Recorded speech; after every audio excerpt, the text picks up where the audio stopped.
Games at a game of the week. So just finished this one up a few nights ago.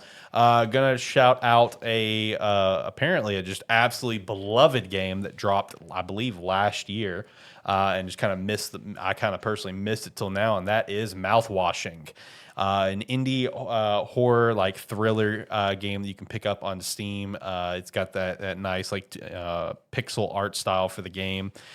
And man, is this game a damn trip, brothers.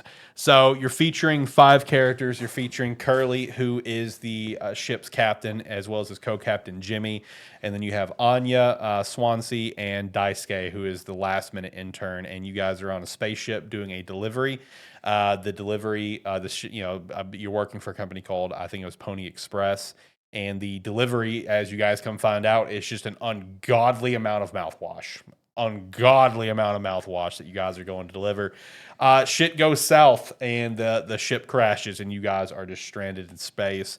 A lot of key supplies and materials are all unfortunately not able to be gotten to thanks to a basically like a ship's natural defense system of whenever an emergency happens where like different damaged spots will foam up. So a lot of stuff is unfortunately covered up by different layers of foam that they cannot reach to. And throughout the game, you are getting the different perspectives and the different times of the story that's taking place. So the two characters that you play as, I believe you only play as these two of them, right? It's just Curly and Jimmy at different points where all pretty much almost like a lot of the points pre-crash, you're playing as Curly, and then after the crash takes place, you are playing as Jimmy.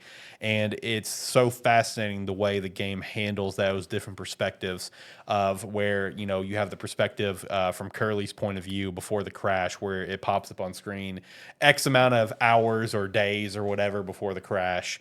And, you know, let's say you guys get the news that you guys are getting laid off, and this is going to basically be your last delivery or whatever the case is.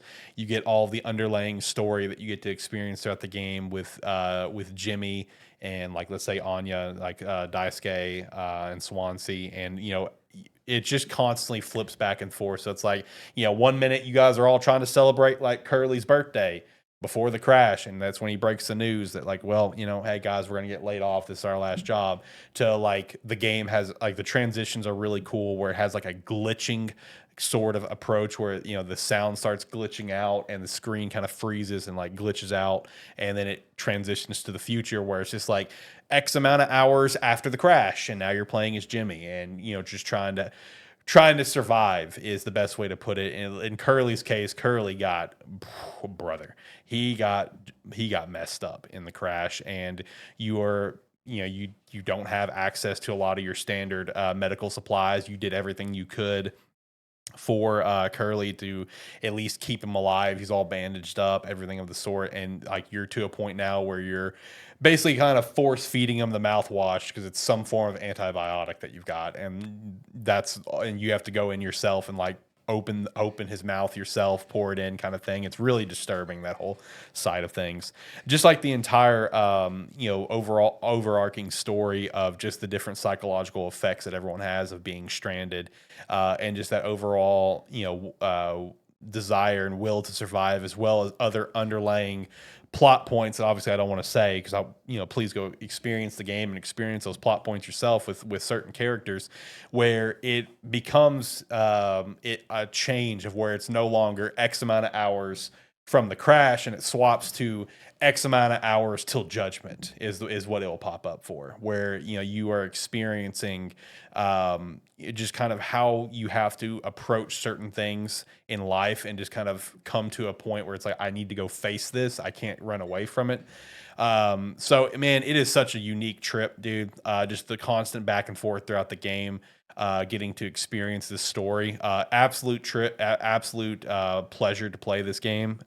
Unfortunate missed it last year and didn't get to play it till now, but God bless. Mouthwashing, it was a blast. Me and my wife were playing it. It runs well on Steam Deck. That's how we were playing it. So if you got a Steam Deck and you want to check it out, it runs well on the Steam Deck. But it's definitely worth checking out, man. Especially if you want like that psychological kind of thriller, kind of horror, and just like really messes with your head. Definitely worth checking out. Shout out to Mouthwashing. I think that's a good entry for Gamesthetic Game of the Week this week.